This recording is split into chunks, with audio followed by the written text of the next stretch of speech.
In this fascinating exploration of Genesis, the origins of the world, the first book of the Bible, Genesis is a foundational text that has inspired generations of believers and intrigued researchers, theologians, and thinkers worldwide. Why are these stories so important? How have they influenced history, culture, and human spirituality?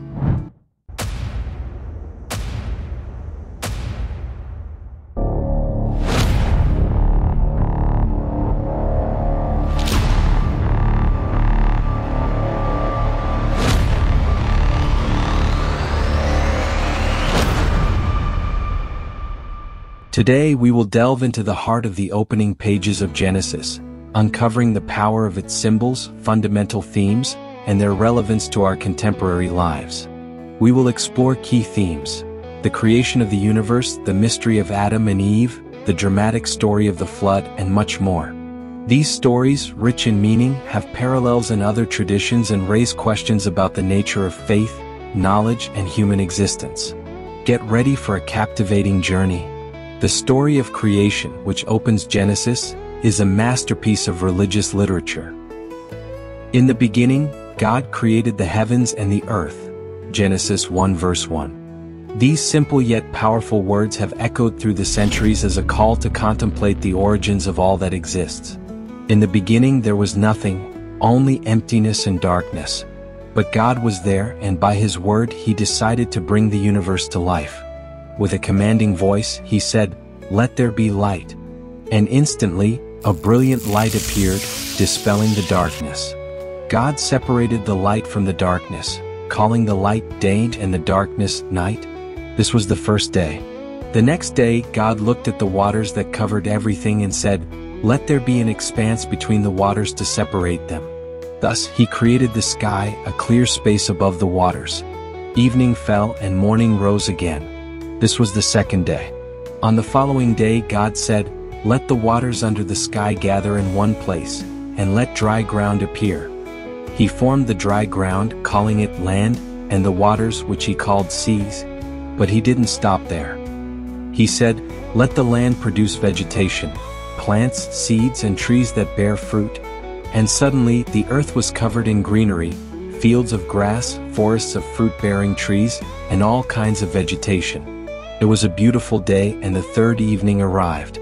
The next day, God turned His attention to the sky and said, "Let there be lights in the sky to separate the day from the night and to mark the seasons, days, and years." He created the sun to light the day, the moon to shine at night, and the stars to sparkle across the vast expanse. The sky became a magnificent canvas. And so the fourth day passed. On the fifth morning, God said, "Let the waters teem with living creatures, and let birds fly above the earth across the sky." Immediately, the seas were filled with fish and marine creatures, both great and small, while the skies were filled with vibrant birds.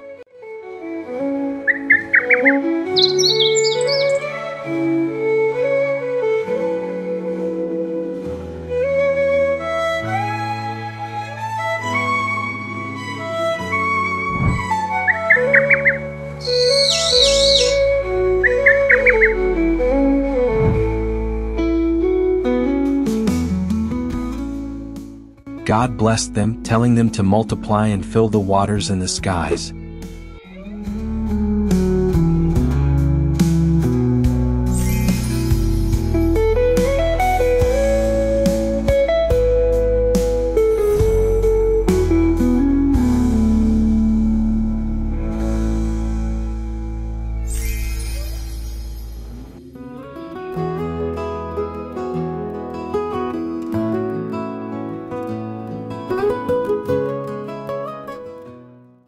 Evening came and the fifth day ended. On the sixth morning, God said, "Let the land produce living creatures."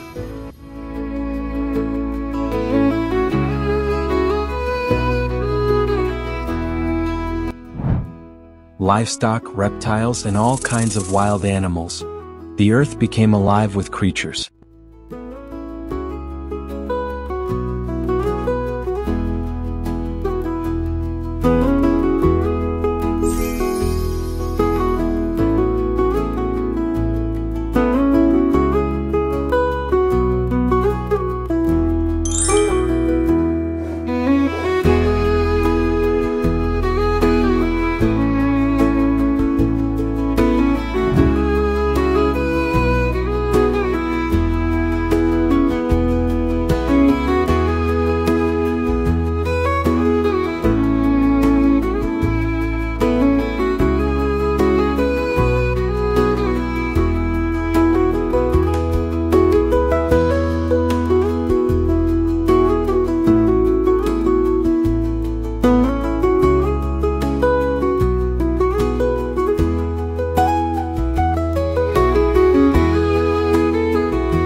but he had saved the best for last.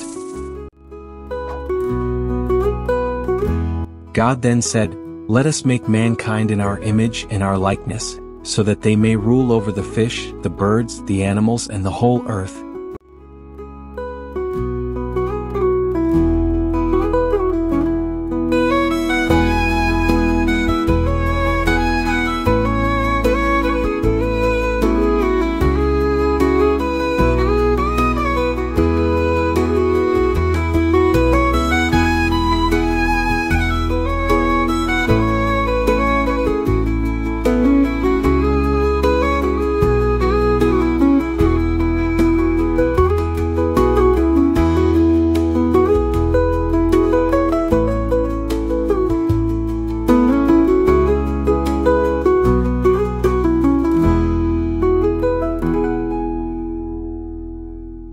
He created man and woman, gave them authority over everything, and said, "Be fruitful, multiply, fill the earth, and subdue it."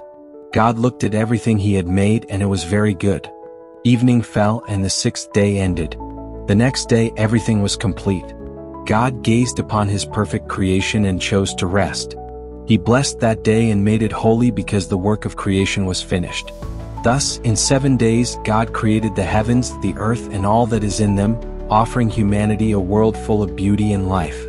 All creation in the spiritual sense was made by the Word, and finally, man was created on the sixth day. God himself came down and formed man with his hands because man is his likeness. Every human being is the image of God and embodies divinity, but this divinity was stripped away due to original sin. We will discuss this further in the next section. Scientists, on the other hand, claim that the world formed over billions of years, while the Bible states that God created everything in 6 days and rested on the seventh. So, who is telling the truth? Is the Creator lying, or are the scientists? Share your thoughts in the comments. Genesis is not unique in its exploration of origins. Myths like the Epic of Gilgamesh or Enuma Elish present striking similarities. In Enuma Elish, for instance, the god Marduk creates order from chaos by defeating Tiamat, a primordial deity. However, unlike these myths, the biblical narrative stands out for its lack of divine conflict.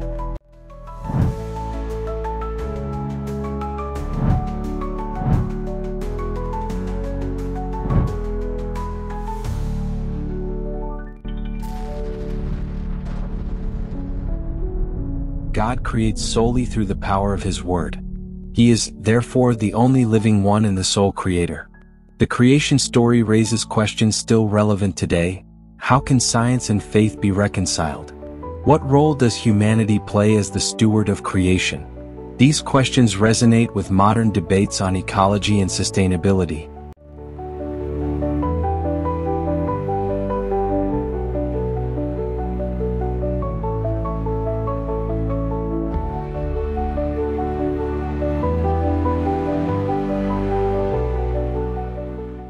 We now turn to humanity in the Garden of Eden, where humanity is at the center of everything.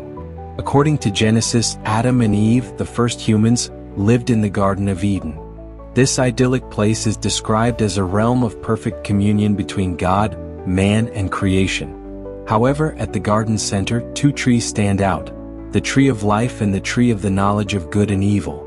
God gave one prohibition: "You shall not eat from the tree of the knowledge of good and evil, for when you eat from it, you will certainly die."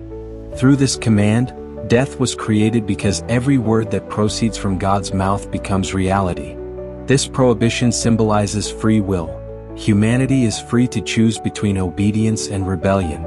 When the serpent tempts Eve, it sows doubt: "You will not certainly die, for God knows that when you eat from it, your eyes will be opened, and you will be like God, knowing good and evil."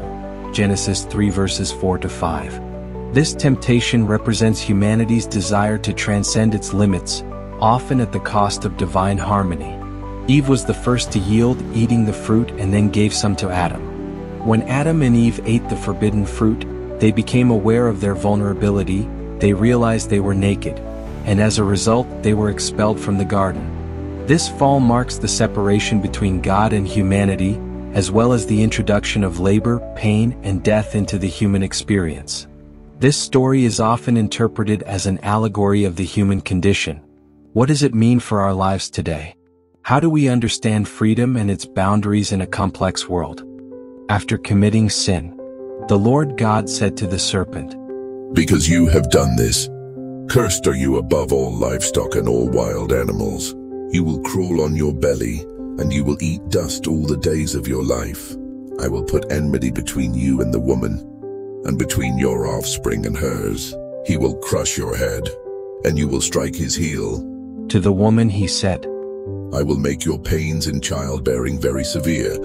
With painful labor you will give birth to children. Your desire will be for your husband, and he will rule over you." To Adam he said, "Because you listened to your wife and ate fruit from the tree about which I commanded you, you must not eat from it. Cursed is the ground because of you. Through painful toil, you will eat food from it all the days of your life. It will produce thorns and thistles for you, and you will eat the plants of the field. By the sweat of your brow you will eat your food, until you return to the ground, since from it you were taken. For dust you are, and to dust you will return." The Lord God said, "The man has now become like one of us, knowing good and evil. He must not be allowed to reach out his hand and take also from the tree of life and eat and live forever." So the Lord God banished him from the Garden of Eden to work the ground from which he had been taken. After he drove the man out, he placed cherubim and a flaming sword flashing back and forth to guard the way to the tree of life.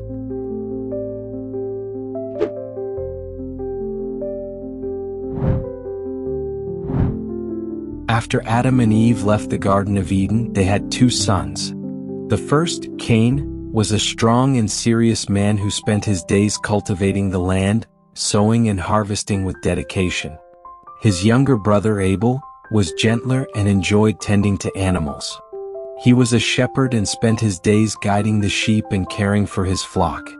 One day, the two brothers decided to offer a sacrifice to God as a gesture of gratitude.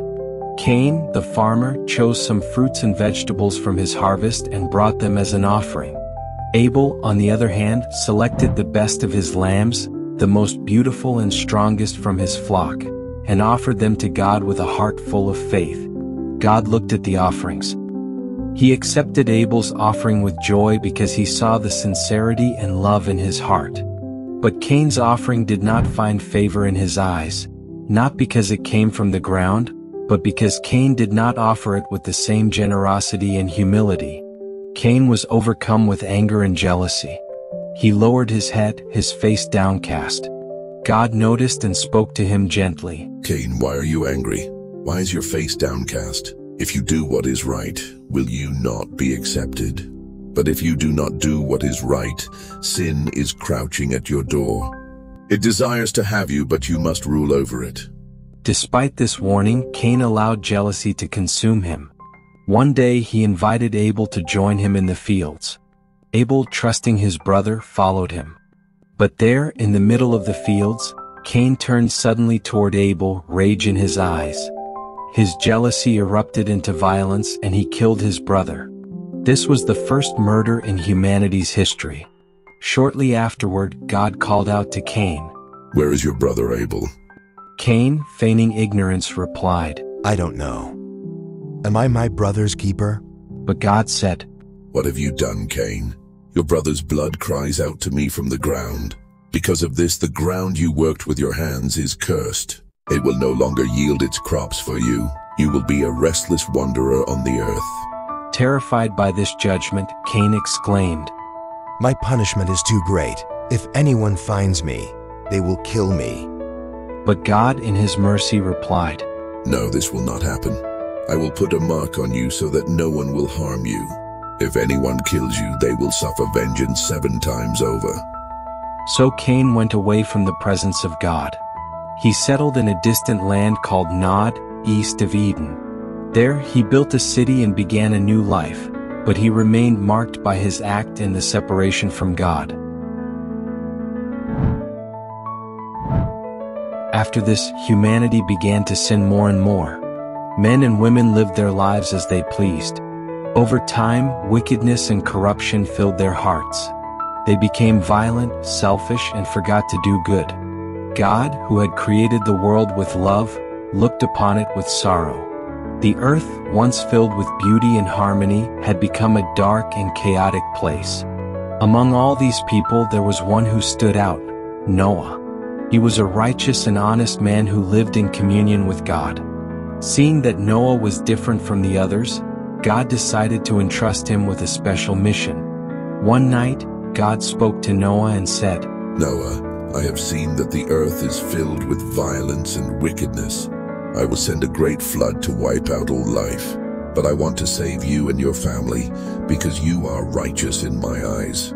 Here is what you must do. Build a large ark, an immense wooden boat, and make it strong enough to withstand the waters.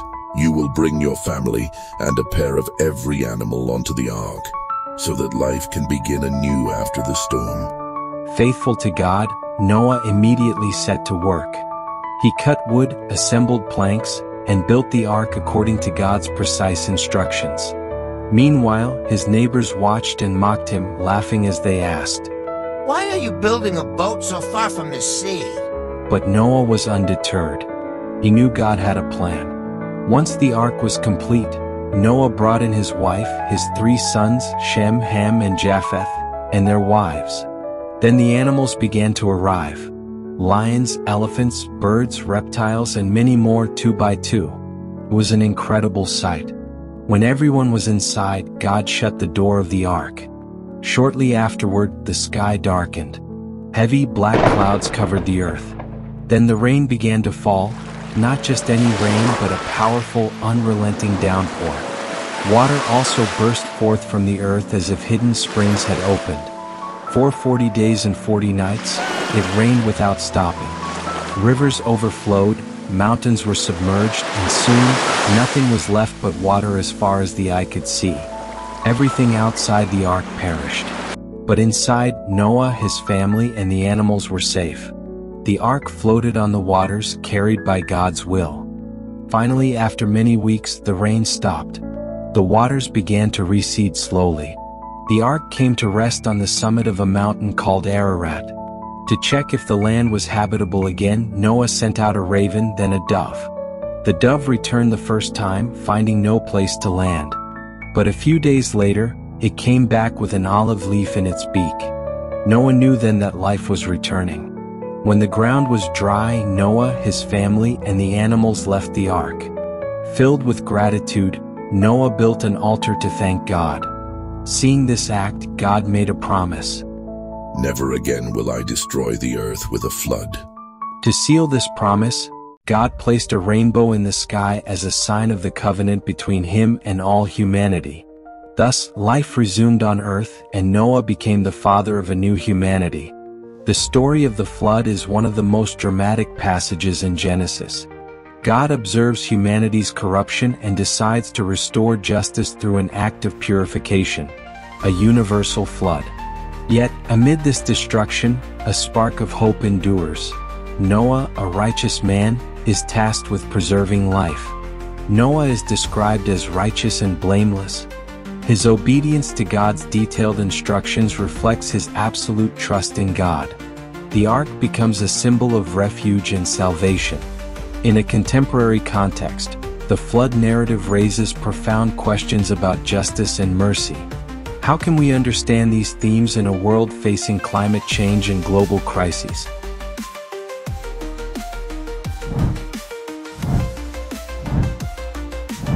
Afterward, life resumed, with everything being reborn on earth until God called Abraham from among humanity. Abraham, known as the patriarch of believers, is a central figure in the Jewish and Christian religious traditions. His story, told in Genesis, is that of a man called by God to leave his homeland and venture into the unknown. But who was Abraham? What were his challenges, triumphs, and trials? Originally known as Abram, Abraham lived peacefully in Ur, a prosperous city in Mesopotamia. This city was a bustling cultural and commercial hub, steeped in idolatry and polytheistic rituals. Abram, born into a family deeply rooted in this culture, was no different from others, until the day God called him. One evening, in the silence of the desert, Abram heard the voice of God. Leave your country, your people, and your father's household, and go to the land I will show you. I will make you into a great nation, and I will bless you. I will make your name great, and you will be a blessing. These words resonated in Abram's heart as a promise of a new life, but they came with an immense sacrifice. Leaving his country meant abandoning everything familiar: his roots, traditions, and the security of a well-established life. Yet Abram did not hesitate. With unwavering faith in this God he barely knew, he accepted the call. The departure was an emotional moment. Accompanied by his wife Sarai, his nephew Lot, and their household, Abram gathered his belongings, his flocks, and set out. The curious and incredulous gazes of Ur's inhabitants followed them, but Abram walked with the certainty that this journey had a divine purpose. The path was arduous. The desert was unforgiving, the mountains insurmountable, and the rivers treacherous. Each day brought new challenges: finding water, feeding the flocks, and avoiding conflicts with local tribes. Yet every obstacle strengthened Abram's faith, as he saw in these trials an opportunity to trust in God.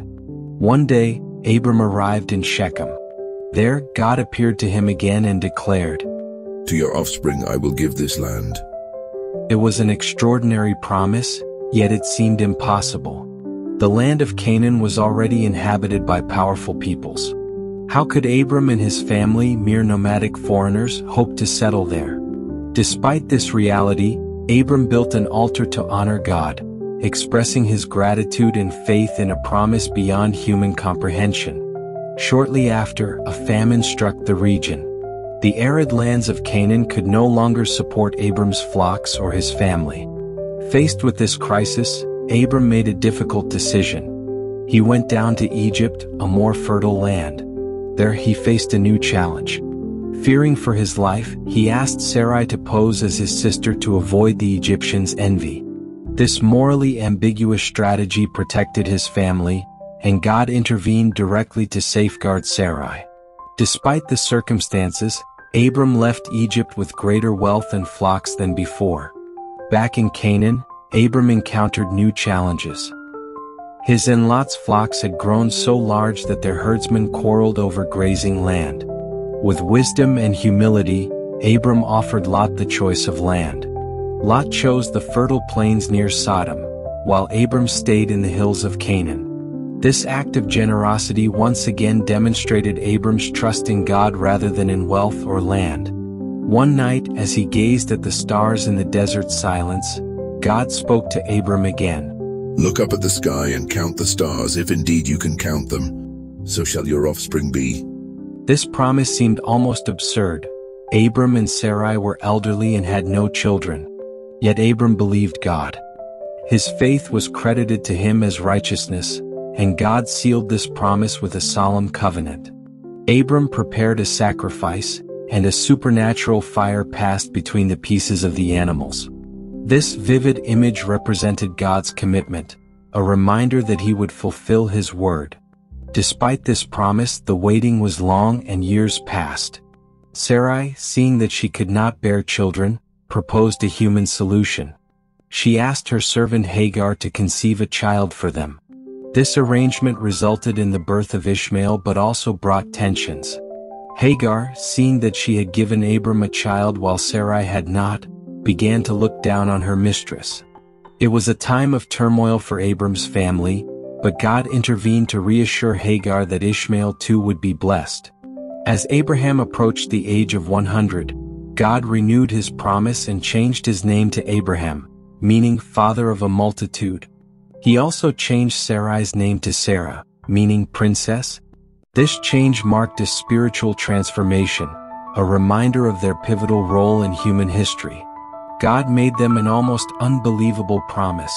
In their advanced age, they would have a son. Sarah laughed at this announcement, finding it impossible. But God replied, Is anything too hard for me? And God kept his word. Sarah gave birth to Isaac, the son of the promise. It was a moment of immense joy. Isaac's name, meaning he will laugh, was a reminder of Sarah's laughter but also of the joy God brings to those who trust him. Isaac became the symbol of the covenant between God and Abraham. However, tensions within the family did not disappear. Sarah asked Abraham to send Hagar and Ishmael away, fearing that Ishmael might threaten Isaac's inheritance. This decision broke Abraham's heart, but God reassured him that Ishmael would also be blessed and become a great nation. With sorrow, Abraham sent Hagar and Ishmael away, trusting that God would watch over them. The story of Abraham is not merely one of blessings or trials. It is a testament to unshakable faith, of a man who dared to believe in divine promises even when everything seemed impossible. Through his obedience, Abraham became the father of a multitude, not only physically through Isaac and Ishmael but also spiritually, as a model for all who seek to walk in faith. The ultimate test came during a moment of relative calm, as Abraham enjoyed the presence of Isaac, the son of the promise, who was growing up before his eyes. Then came an unexpected and heartbreaking command.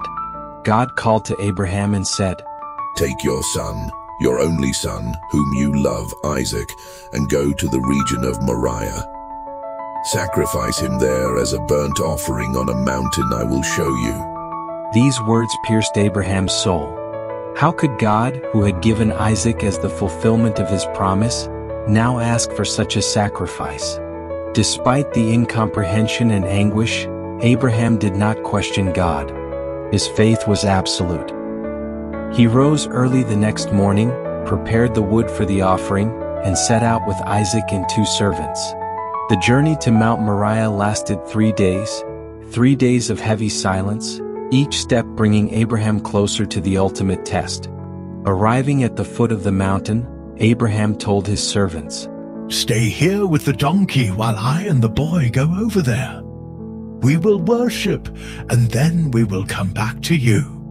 These words, spoken with unshakable faith, reveal that Abraham still believed in God's promise. He knew Isaac was destined to continue the lineage but did not yet understand how this promise could be fulfilled. With Isaac he ascended the mountain. The young boy, curious, broke the silence. "Father, the fire and wood are here, but where is the lamb for the burnt offering?" Abraham, with deep trust, replied, "God himself will provide the lamb for the burnt offering, my son."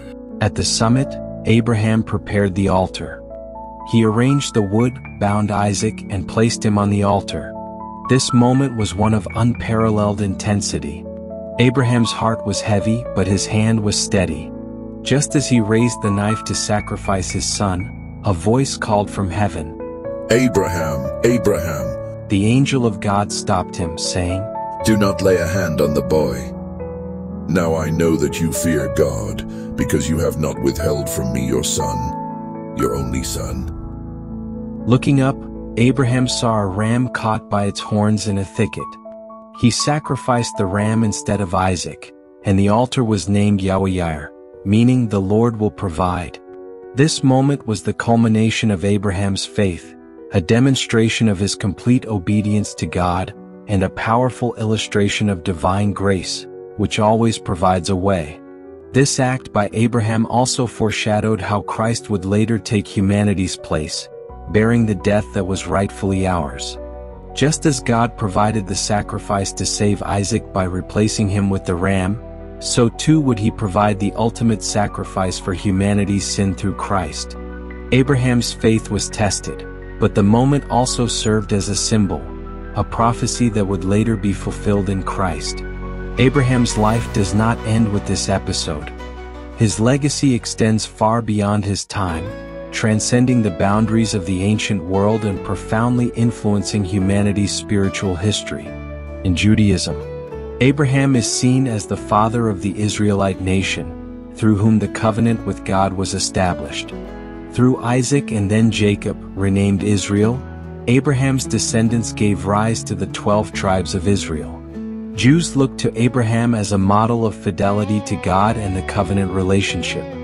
The promised land, symbolized by Canaan, remains central to their identity and faith. In Christianity, Abraham is celebrated as an example of faith and absolute obedience. In the New Testament, he is presented as the spiritual father of all who believe in God. The Apostle Paul writes in Romans, "Abraham believed God, and it was credited to him as righteousness." His faith, demonstrated in his willingness to face the ultimate test, is seen as a model of justification by faith. The story of Isaac's sacrifice is often interpreted as a foreshadowing of the sacrifice of Jesus Christ, the Son of God, who was provided by God as the ultimate atonement for humanity's sins. In Islam, in the Quran, Ibrahim, is revered as a great prophet and a model of obedience to Allah. He is also recognized as the ancestor of the Arabs through his son Ishmael. The Kaaba in Mecca is attributed to Ibrahim and Ishmael, who are said to have built it together. During the annual Hajj pilgrimage, Muslims commemorate Ibrahim's test by sacrificing an animal, a reminder of the ram that replaced his son. Abraham's legacy transcends religious divisions. He embodies universal values: faith, perseverance, and obedience to a mission greater than oneself. His life demonstrates that the path of faith is not without challenges, but it holds the promise of a deep relationship with God and an impact that spans generations. Today, Jews, Christians, and Muslims remember Abraham in their prayers, rituals, and celebrations. Millions around the world find inspiration and strength in his story.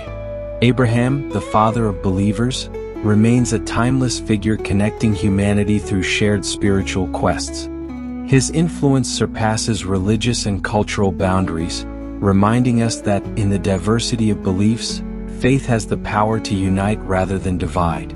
Through Abraham, humanity's history is linked to a divine promise that transcends time and space.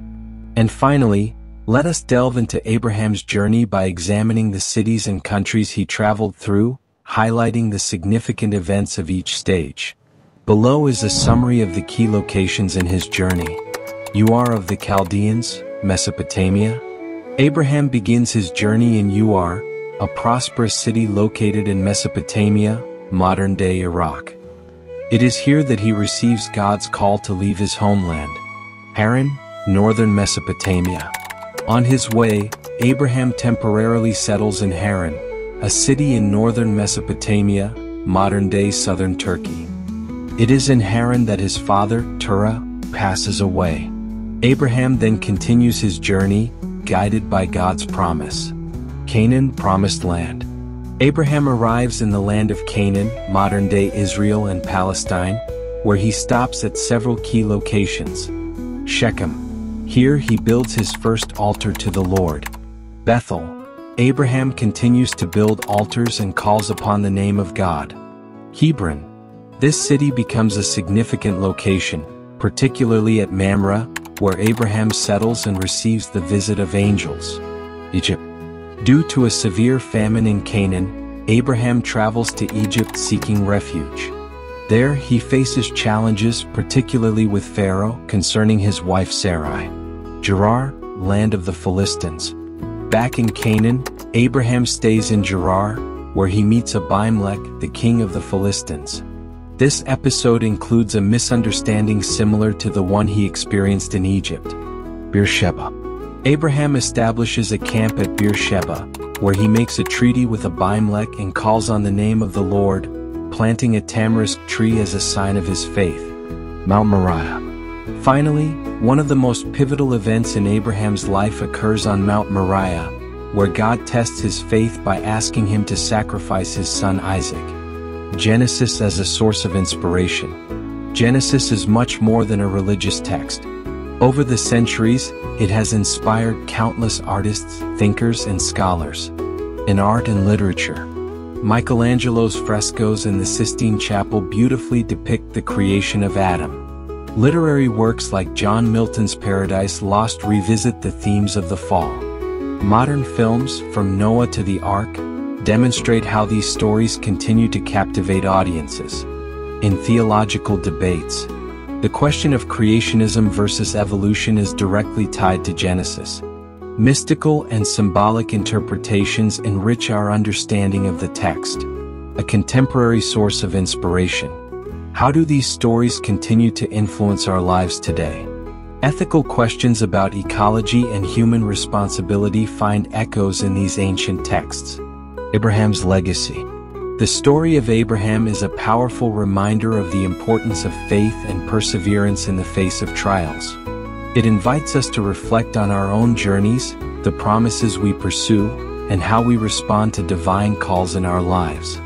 And you, what stands out to you about Abraham's life? What lessons can it offer in today's world? Share your thoughts and let us continue this exploration together. Thank you for embarking on this fascinating journey with us. We have explored the rich and profound themes of Genesis: creation, humanity, judgment, and redemption. What do you think of these stories? How do they impact your view of the world? Share your thoughts in the comments. In our next video, we will explore ancient Egypt and the enslavement of the Israelites. See you soon for a new exploration of sacred texts. Don't forget to like and share this with your loved ones. See you soon.